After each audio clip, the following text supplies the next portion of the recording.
Hello students, कैसे हैं आप सभी लोग। आशा करते हैं आप सभी लोग अच्छे होंगे।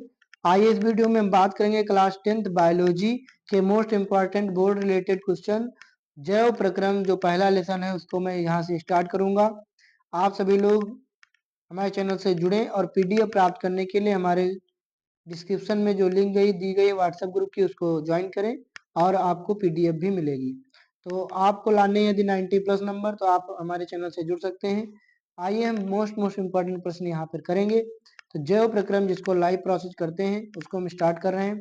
पहला इंपॉर्टेंट प्रश्न है, जीवन की प्रक्रियाएं क्या है या जैव प्रक्रम किसे कहते हैं। तो वे सभी क्रियाएं जो किसी जीव के जीवित रहने के लिए आवश्यक होती हैं उन्हें हम लोग लाइव प्रोसेस यानी जैव प्रक्रम कहते हैं या जीवन की प्रक्रियाएं कहते हैं।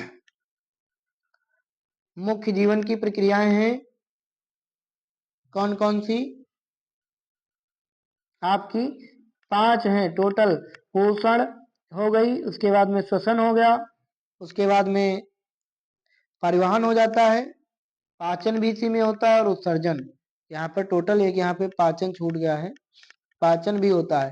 पोषण पोषण उसके बाद में पोषण में आ जाता है, फिर श्वसन होता है, सांस लेना, परिवहन यानी ऑक्सीजन का परिवहन और उत्सर्जन यानी वेस्ट मटेरियल को बाहर निकालना। और यहाँ पे पोषण देखते हैं। अगला क्वेश्चन, पोषण वह प्रक्रिया जिसके द्वारा जीव अपना भोजन प्राप्त करता है तथा उसे उपयोगी रूप में बदलता है उसको हम लोग पोषण कहते हैं। कितनी जो है सिंपलेस्ट यहाँ पर परिभाषाएं लिखाई गई हैं, आप लोग नोट कर सकते हैं कि पोषण क्या है, न्यूट्रिशन क्या है, व्हाट इज कॉल्ड न्यूट्रिशन। तो वह प्रक्रिया, वह प्रोसेस जिसके द्वारा जीव अपना भोजन प्राप्त करता तथा उसे उपयोगी रूप में बदलता है उसको हम लोग पोषण कहते हैं। अगला देखते हैं, स्वपोषी और परपोषी में अंतर या स्वपोषी पोषण और परपोषी पोषण में अंतर। तो एक तरफ हो जाएगा स्वपोषी पोषण, एक तरफ हो जाएगा परपोषी। स्वपोषी का मतलब होता है जीव स्वयं अपना भोजन बनाता है। परपोषी में होता है जीव दूसरों पर निर्भर होता है। जैसे स्वपोषी में आते हैं हरे पेड़ पौधे, परपोषी में आता है मनुष्य जानवर। स्वपोषी में आता है प्रकाश संश्लेषण द्वारा भोजन बनता है, परपोषी में दूसरे जीवों का भोजन ग्रहण करते हैं, दूसरे जीवों का भोजन हम लोग ग्रहण करते हैं तो परपोषी कहलाते हैं, जो स्वपोषियों पर निर्भर होते हैं।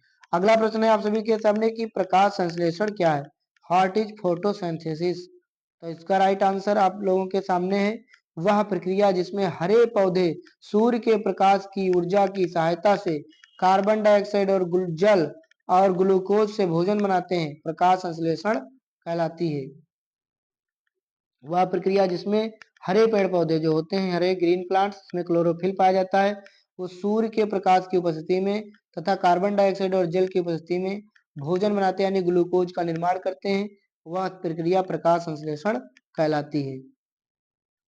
अगला है प्रश्न, मनुष्यों में पाचन की प्रक्रिया का वर्णन कीजिए। मनुष्यों में पाचन की प्रक्रिया का वर्णन कीजिए।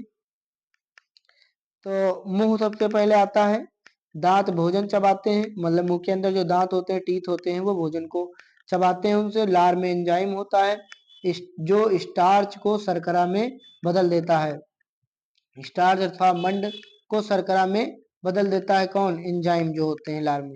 फिर ग्रास नली और अन्न नली यानी फायरिंग्स और आइसोफेगस, इसका क्या काम होता है, ग्रसनी और ग्रास नली का भोजन को पेट तक ये क्रमाकुंचन के द्वारा पहुंचाती हैं। अगला है पेट यानी स्टमक, यहाँ HCl यानी हाइड्रोक्लोरिक अम्ल और पेप्सिन एंजाइम भोजन को प्रोटीन में तोड़ते हैं, प्रोटीन में भोजन को प्रोटीन में तोड़ देते हैं। HCl अम्ल भी उसको तोड़ता है और पेप्सिन एंजाइम प्रोटीन का पाचन करता है। छोटी आंत ला स्मॉल इंटेस्टाइन, ये क्या करती है, यकृत से पित्त रस और अग्नाशयी रस से भोजन को पचाती है। यानी जो लीवर होता है वो लीवर से हमको मिलता है पित्त रस जो होता है क्षारीय प्रकृति का, और अग्नाशय से अग्नाशयी रस निकलता है, जैसे कि उसमें HCl हो गया। ये सारे रस मिल करके जो है भोजन को क्या करते हैं, पचाते हैं छोटी आंत में। बड़ी आंत में क्या होता है, लार्ज इंटेस्टाइन में, इसमें जल का अवशोषण होता है, यानी पचा हुआ जो भोजन होता है उसमें से जो जल होता है उसका अवशोषण किया जाता है, यानी इसको सोखा जाता है। फिर गुदा द्वार जो एनस होता है उससे अपचित पदार्थ को निकाल देते हैं बहिर्गमन के माध्यम से। श्वसन क्या है, अगला प्रश्न आपका, रेस्पिरेशन क्या है, इसके प्रकार बताइए। श्वसन वह प्रक्रिया जिसमें भोजन जिसको हम लोग ग्लूकोज कहते हैं, ऑक्सीजन की उपस्थिति या अनुपस्थिति में टूटकर ऊर्जा प्रदान करता है। यानी जो भोजन होता है, जो भोजन के पाचन के बाद में जो ग्लूकोज बनता है, वो ऑक्सीजन की उपस्थिति में या फिर अनुपस्थिति में टूट करके ऊर्जा प्रदान करता है। तो दो तरीके से टूटता है, एक तो एरोबिक श्वसन जो ऑक्सीजन की उपस्थिति में होता है, और एक एनएरोबिक श्वसन यानी जो ऑक्सीजन की अनुपस्थिति में होता है। तो उपस्थिति में होता है तो C6H12O6, ये तो ग्लूकोज का फार्मूला है, प्लस 6O2 यानी ऑक्सीजन गैस से क्रिया करेगा तो 6CO2 और 6H2O बनाएगा और प्लस ऊर्जा बनाएगा। 38 ATP के अणु यहाँ पे बनते हैं ऊर्जा के। और जो बिना ऑक्सीजन की उपस्थिति में होती है उसमें यही ग्लूकोज एथिल एल्कोहल में दो अणु C2H5OH यानी एथिल एल्कोहल के तथा कार्बन डाइऑक्साइड और ऊर्जा के दो अणु ATP के बनते हैं इसमें। और इसी से क्या होता है, हड्डियों में दर्द होने लगती है। रक्त यानी ब्लड क्या है, इसके घटक घटक बताइए। What is blood and it's components. तो रक्त एक लाल द्रव है जो शरीर में पदार्थों का परिवहन करता है, ऑक्सीजन को लाता ले जाता है। आरबीसी यानी लाल रक्त कणिकाएं, रेड ब्लड सेल्स जो ऑक्सीजन ले जाती हैं। डब्ल्यूबीसी श्वेत रक्त कणिकाएं जो रोगों से लड़ने में मदद करती हैं। प्लेटलेट्स यानी जो ये अणु कणिकाएं कह लीजिए इनको, या रुधिर कणिकाएं, ये रक्त का थक्का जमाने में सहायता करती हैं। और प्लाज्मा तरल भाग जो पोषक तत्वों को वहन करता है। मानव हृदय की संरचना का वर्णन कीजिए। मानव हृदय 4 कक्षों वाला मांसपेशी अंग होता है। कितने कक्ष होते हैं इसमें? 4 कक्ष होते हैं। टोटल होते हैं इसमें 4 कक्ष।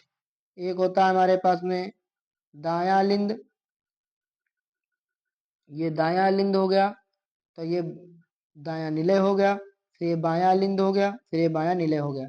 यानी ऊपर वाले दोनों होते हैं अलिंद और नीचे वाले होते हैं निलय। ऊपर वाले ये दोनों अलिंद होते हैं और नीचे वाले होते हैं निलय। ठीक, तो अब देखते हैं हृदय ऑक्सीजन युक्त और ऑक्सीजन रहित रक्त को अलग अलग रखता है तथा पूरे शरीर में रक्त का संचार करता है। पौधों में पदार्थों का परिवहन कैसे होता है? पौधों में पदार्थों का परिवहन कैसे होता है? तो पौधों में दो मुख्य ऊतक परिवहन करते हैं, एक तो जाइलम, दूसरा फ्लोएम। जाइलम क्या करता है? जड़ों से जल और खनिजों का परिवहन करता है, यानी जड़ों से पत्तियों तक ले जाता है। और फ्लोएम क्या करता है? जब भोजन बन जाता है यानी शर्करा यानी ग्लूकोज, उसका परिवहन पत्तियों से अन्य भागों तक करता है फ्लोएम। मनुष्य में उत्सर्जन की प्रक्रिया का वर्णन कीजिए। तो उत्सर्जन वह प्रक्रिया जिसमें शरीर से अपशिष्ट पदार्थ जैसे यूरिया यानी पेशाब, अमोनिया, जल आदि बाहर निकल जाते हैं। इसके मुख्य अंग क्या हैं? तो किडनी सबसे पहले, गुर्दे आप लोग जानते होंगे, रक्त से अपशिष्ट को छानते हैं। यानी देखो, यानी मूत्र यानी जो बनता है, ये बनता कहाँ पे है? तो ये बनता है लीवर यानी यकृत में।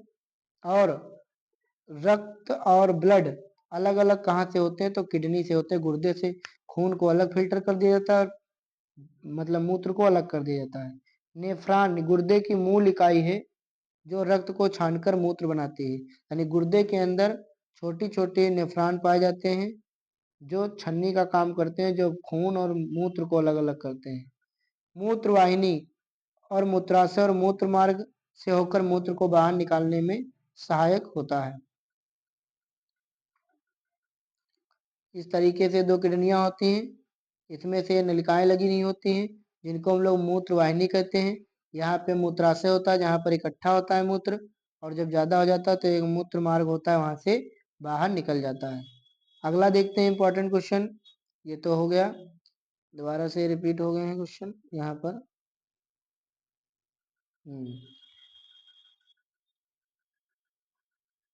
अब देखिए यहाँ पर एक क्वेश्चन है, परपोषी पोषण क्या है? वे जीव जो अपना भोजन दूसरों पर निर्भर करते हैं, मतलब भोजन के लिए दूसरे पर निर्भर होते हैं, उनको परपोषी जीव कहा जाता है।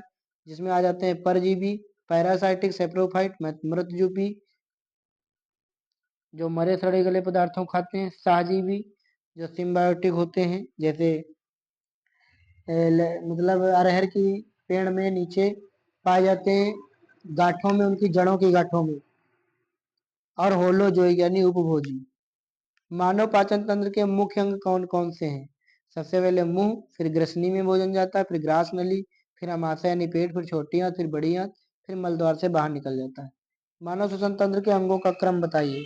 श्वसन तंत्र सबसे पहले नाक में सांस आती है, फिर नासिका गुहा में जाती है, फिर श्वास नली में, फिर श्वसनी में, फिर श्वसनिकाओं में, फिर फेफड़े में।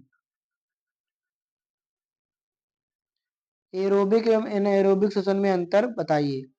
तो एक तरफ देखोगे एनाएरोबिक मतलब देखो, एरोबिक श्वसन क्या होता है, ऑक्सीजन की उपस्थिति में होता है, और एनाएरोबिक ऑक्सीजन की अनुपस्थिति में होता है। एरोबिक में पूर्ण ऑक्सीकरण होता है, इसमें अपूर्ण ऑक्सीकरण होता है। इसमें अधिक ऊर्जा बनती है, इसमें कम ऊर्जा बनती है। इसमें 38 एटीपी बनते हैं, इसमें 2 एटीपी बनते हैं।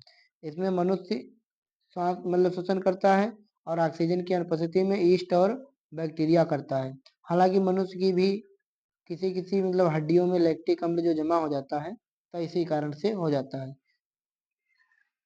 परिवहन क्या है?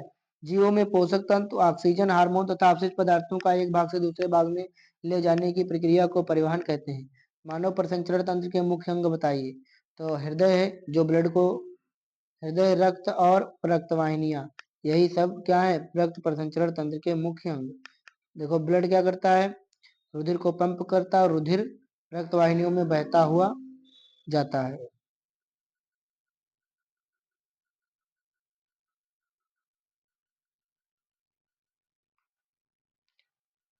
पौधों में उत्सर्जन कैसे होता है? पौधे गैसों और जल वाष्प के रंध्र यानी स्टोमेटा द्वारा कुछ अपशिष्ट पदार्थों को पत्तियों या छाल में जमा करके रार यानी गोंद के रूप में बाहर निकाल देते हैं। पौधे गैसों और जल वाष्प को, यानी पौधों में जो गैस और जल वाष्प की मात्रा बढ़ जाती है, वो आपस में मिला लेते हैं और मिला करके छाल के रूप में जमा कर देते हैं, या तो फिर गोंद के रूप में या रार के रूप में, और उसको बाहर निकाल देते हैं। अगला देखते हैं यहाँ पर, ये तो सब पढ़ा चुके हैं। अब देखते हैं एमसीक्यू। पहला क्वेश्चन है, पौधों में भोजन बनाने की प्रक्रिया क्या कहलाती है? तो पौधे जो भोजन बनाते हैं उसको हम लोग कहते हैं प्रकाश संश्लेषण। जाइलम का क्या काम है? जल और खनिज लवणों का परिवहन करना। मानव में श्वसन कहाँ होता है? तो कोशिकाओं में श्वसन होता है।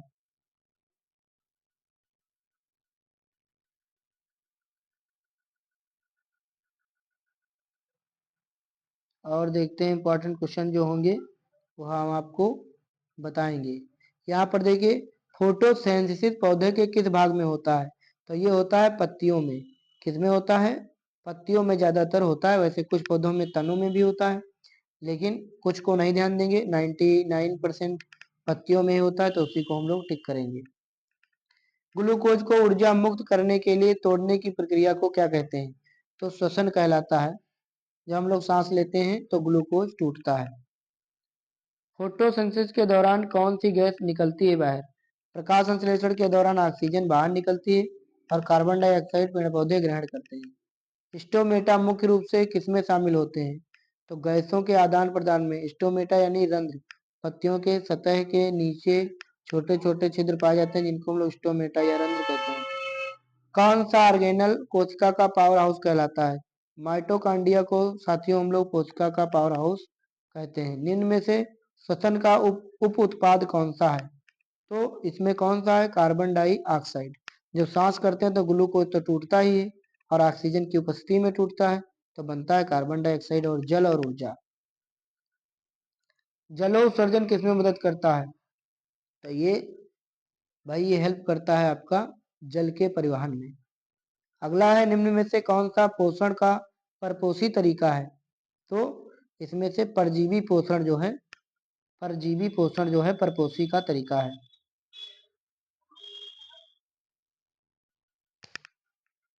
पौधे का कौन सा भाग जड़ों से पत्तियों तक पानी पहुंचाता है? जाइलम। फ्लोएम भोजन पहुंचाता है। किण्वन निम्न में से क्या बनाता है? तो किण्वन बनाता है आपका शराब बनाएगा, ईस्ट बनाएगा। तो आशा करते हैं ये क्वेश्चन आपको समझ में आए होंगे। आप अपने यूट्यूब चैनल आशीष सर सीतापुर को सब्सक्राइब करें। अगर आपको जो टॉपिक पे वीडियो चाहिए कमेंट में लिखें। व्हाट्सएप ग्रुप ज्वाइन करना है तो इसमें लिंक दी गई है डिस्क्रिप्शन में, वहाँ से ज्वाइन कर सकते हैं।